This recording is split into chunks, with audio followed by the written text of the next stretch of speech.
Hello friends, welcome to brothers finance and good evening. ಇವತ್ತಿನ market updates ಏನಂದ್ರೆ friends, ಇವತ್ತು ನಮ್ಮ ಇಂಡಿಯನ್ ಸ್ಟಾಕ್ ಮಾರ್ಕೆಟ್ ನೋಡಿದ್ರ ಸ್ವಲ್ಪ ಪಾಸಿಟಿವ್ ಅಲ್ಲೇ ಕ್ಲೋಸ್ ಆಗಿದೆ.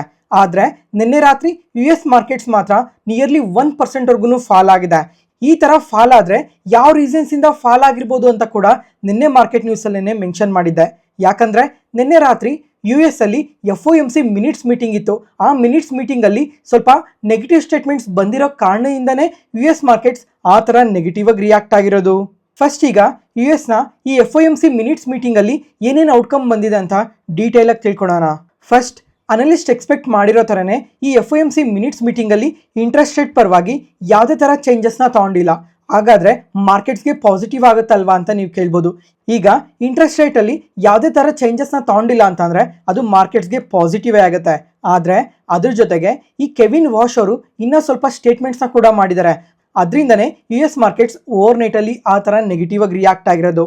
ಈಗ ಇನ್ನೂ ಸ್ವಲ್ಪ ಡೀಟೇಲ್ ಆಗಿ ನೋಡ್ಕೊಂಡ್ರೆ ಈ FOMC ಮಿನಿಟ್ಸ್ ಮೀಟಿಂಗ್ ಅಲ್ಲಿ ಟೋಟಲ್ ಆಗಿ 18 ಫೆಡ್ ಮೆಂಬರ್ಸ್ ಇದ್ದಾರೆ.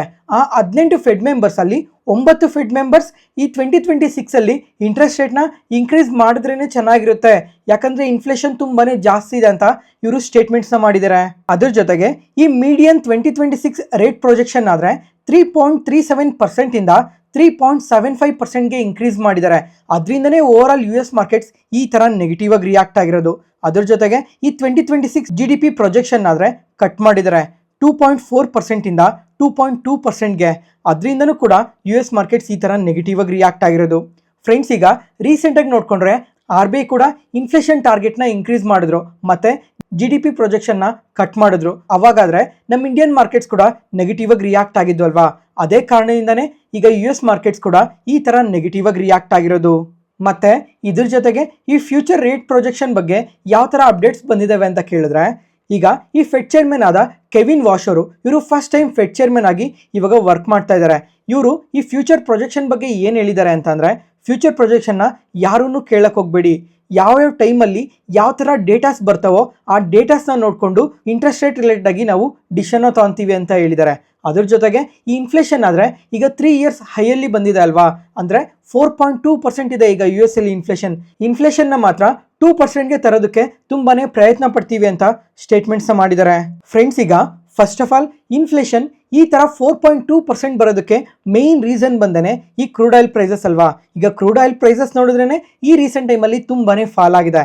ಲಾಸ್ಟ್ 15 ಡೇಸ್ ಅಲ್ಲಿ ನೋಡಿದ್ರೆ nearly 20% crude oil prices fall ಆಗಿದೆ. ಅದರಿಂದ ಕಮಿಂಗ್ ಟೈಮಲ್ಲಿ ಇನ್ಫ್ಲೇಷನ್ ಕೂಡ ಕಮ್ಮಿ ಆಗೋ ಚಾನ್ಸಸ್ ಜಾಸ್ತಿನೇ ಇರುತ್ತೆ.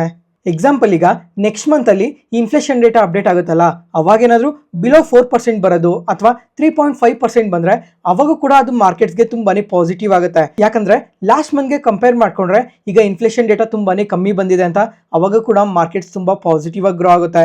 ನೋಡೋಣ ನೆಕ್ಸ್ಟ್ US ಮಾರ್ಕೆಟ್ಸ್ ಇನ್ನ ಎಷ್ಟು ಪಾಸಿಟಿವ್ ಆಗಿ ಗ್ರೋ ಆಗ್ಬೋದು. ಈಗ ವಾರ್ ಸ್ಟಾಪ್ ಆಗ್ತಾ ಇದೆ, ಮತ್ತೆ ಕ್ರೂಡ್ ಆಯಿಲ್ ಪ್ರೈಸಸ್ ಫಾಲ್ ಆಗ್ತಾ ಇದೆ, ಓವರ್ ಆಲ್ US ಎಕಾನಮಿ ತುಂಬಾನೇ ಸ್ಟ್ರಾಂಗ್ ಆಗಿ ಗ್ರೋ ಆಗ್ತಾ ಇದೆ, ಮತ್ತೆ AI ಕಂಪನೀಸ್ ಎಲ್ಲ ಅದೇ ತರನೇ ಪಾಸಿಟಿವ್ ಆಗಿ ಗ್ರೋ ಆಗ್ತಾ ಇದಾವೆ. ನೋಡೋಣ ಇನ್ನ ಎಷ್ಟು ಪಾಸಿಟಿವ್ ಆಗಿ ಗ್ರೋ ಆಗ್ಬೋದು ಅಂತ. ಅದಾದ್ಮೇಲೆ ಈಗ US ಮತ್ತೆ ಇರಾನ್ ಪೀಸ್ ಅಗ್ರಿಮೆಂಟ್ಸ್ ಬಗ್ಗೆ ಕೂಡ ಸ್ವಲ್ಪ ಪಾಸಿಟಿವ್ ಅಪ್ಡೇಟ್ಸ್ ಬಂದಿವೆ. ನಿನ್ನೆ ಡೊನಾಲ್ಡ್ ಟ್ರಂಪ್ ಅವರು G7 ಸಮ್ಮಿಟ್ ಅಲ್ಲಿ ಈ MOUಗೆ ಈಗ ಸೈನ್ ಮಾಡ್ತಾ ಇದೀನಿ ಅಂತ ತುಂಬಾ ಪಾಸಿಟಿವ್ ಸ್ಟೇಟ್ಮೆಂಟ್ಸ್ ಮಾಡಿದ್ದಾರೆ. ಅದ್ರ ಜೊತೆಗೆ ಇವತ್ತಿನ ಮಾರ್ಕೆಟ್ ಟೈಮಲ್ಲೂ ಕೂಡ ಇನ್ನೊಂದು ಅಪ್ಡೇಟ್ ಬಂದಿದೆ, ಇರಾನ್ ಅವರು ಕೂಡ ಈ MOUಗೆ ಸೈನ್ ಮಾಡಿದ್ದಾರೆ ಅಂತ. ಫ್ರೆಂಡ್ಸ್, ಈಗ ಡೊನಾಲ್ಡ್ ಟ್ರಂಪ್ ಅವ್ರ MOU ಅಲ್ಲಿ ಸ್ವಲ್ಪ ಡಿಫ್ರೆಂಟ್ ಪಾಯಿಂಟ್ಸ್ ಇದಾವೆ, ಇರಾನ್ ಅವ್ರ MOU ಅಲ್ಲಿ ಸ್ವಲ್ಪ ಡಿಫ್ರೆಂಟ್ ಪಾಯಿಂಟ್ಸ್ ಇದಾವೆ. ಆಕ್ಚುಲ್ ಆಗಿ ನಾಳೆ ನೋಡ್ಬೇಕಾಗಿರುತ್ತೆ ಈ MOUಗೆ ಆಕ್ಚುಲ್ ಆಗಿ ಸ್ವಿಟ್ಜರ್ಲ್ಯಾಂಡ್ ಅಲ್ಲಿ ಸೈನ್ ಆಗುತ್ತಾ ಇಲ್ವಾ ಅಂತ. ಸೈನ್ ಏನಾದರೂ ಆದ್ರೆ ಅದು ನಮ್ಮ ಮಾರ್ಕೆಟ್ಸ್ಗೆ ತುಂಬಾನೇ ಪಾಸಿಟಿವ್ ಆಗುತ್ತೆ, ಇಲ್ಲ ಅಂತಂದ್ರೆ ನಮ್ಮ ಮಾರ್ಕೆಟ್ಸ್ ಕೂಡ ಸ್ವಲ್ಪ ನೆಗೆಟಿವ್ ಆಗಿ ರಿಯಾಕ್ಟ್ ಆಗೋ ಚಾನ್ಸಸ್ ಜಾಸ್ತಿನೇ ಇರುತ್ತೆ.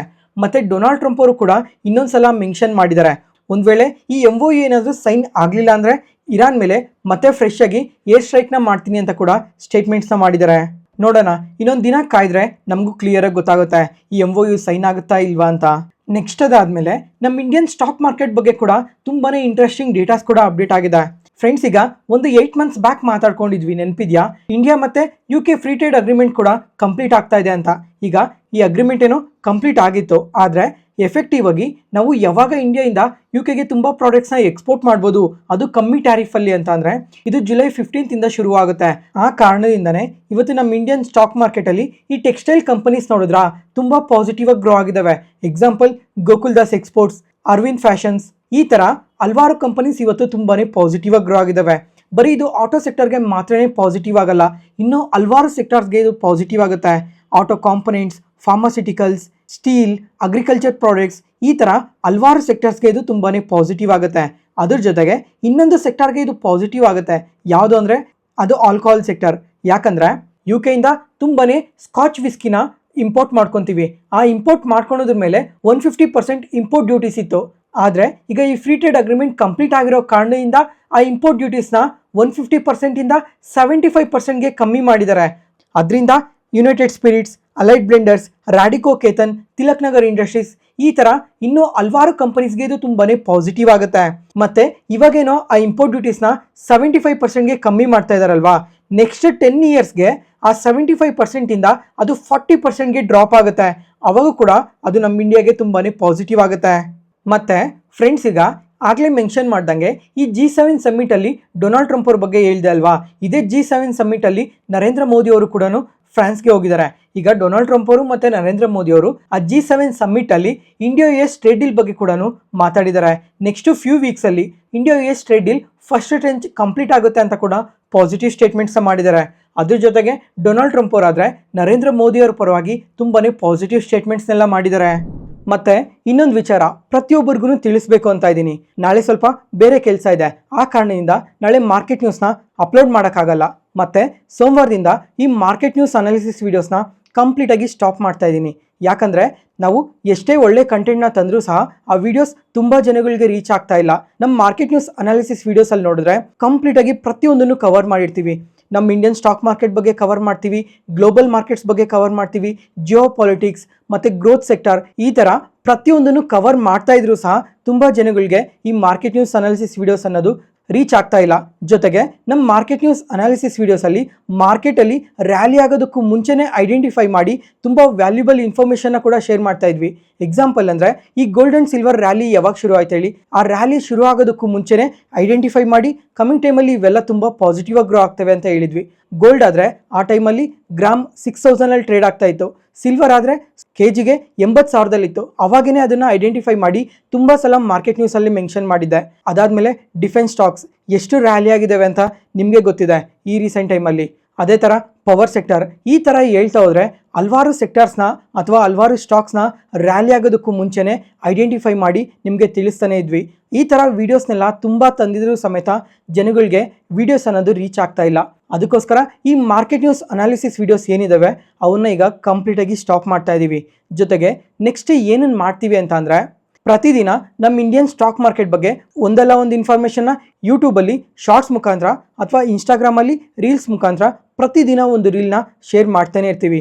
ಅದ್ರ ಜೊತೆಗೆ ಶನಿವಾರದೊತ್ತು ಕರೆಕ್ಟಾಗಿ 5 ಗಂಟೆಗೆ ನಮ್ಮ ಸ್ಟಾಕ್ ಮಾರ್ಕೆಟ್ ಬಗ್ಗೆ ವೀಕ್ಲಿ ಒಂದು ವಿಡಿಯೋ ಇದ್ದೇ ಇರುತ್ತೆ. ಅದು ಶನಿವಾರ ಕರೆಕ್ಟಾಗಿ 5 ಗಂಟೆ ಆ ಟೈಮ್ಗೆ ಒಂದು ವಿಡಿಯೋ ಇರುತ್ತೆ. ಆ ವಿಡಿಯೋನ ತಪ್ಪದೆ ಪ್ರತಿಯೊಬ್ಬರೂ ನೋಡಿ. ಜೊತೆಗೆ ಇವಾಗ ಏನು ಸಪೋರ್ಟ್ ಮಾಡ್ತಾ ಇದ್ದಾರಾ ಇದೇ ಥರ ಸಪೋರ್ಟ್ ಮಾಡ್ತಾ ಇರ್ತೀರಾ ಅಂತ ಅನ್ಕೊತಾ ಇದ್ದೀನಿ. ಜೊತೆಗೆ ಯಾವುದೇ ಥರ ಕ್ವಶನ್ಸ್ ಇದ್ರೂ ಅದನ್ನು ಯೂಟ್ಯೂಬಲ್ಲಿ ಕಮ್ಯುನಿಟಿ ಟ್ಯಾಬ್ ಅಂತ ಇರುತ್ತೆ, ಅಲ್ಲಿ ಬಂದು ನಿಮ್ಮ ಕ್ವಶನ್ಸ್ನ ಡೈರೆಕ್ಟಾಗಿ ಕೇಳಿ, ಅಲ್ಲೇ ರಿಪ್ಲೈ ಕೊಡ್ತೀನಿ. ಅಥವಾ ಇನ್ಸ್ಟಾಗ್ರಾಮ್ ಲಿಂಕ್ ಕೂಡ ಡಿಸ್ಕ್ರಿಪ್ಷನಲ್ಲಿ ಕೊಟ್ಟಿರ್ತೀನಿ, ಅಲ್ಲಾದರೂ ಬಂದು ನಿಮ್ಗೇನಾದರೂ ಕ್ವಶನ್ಸ್ ಇದ್ದರೆ ಕೇಳಿ.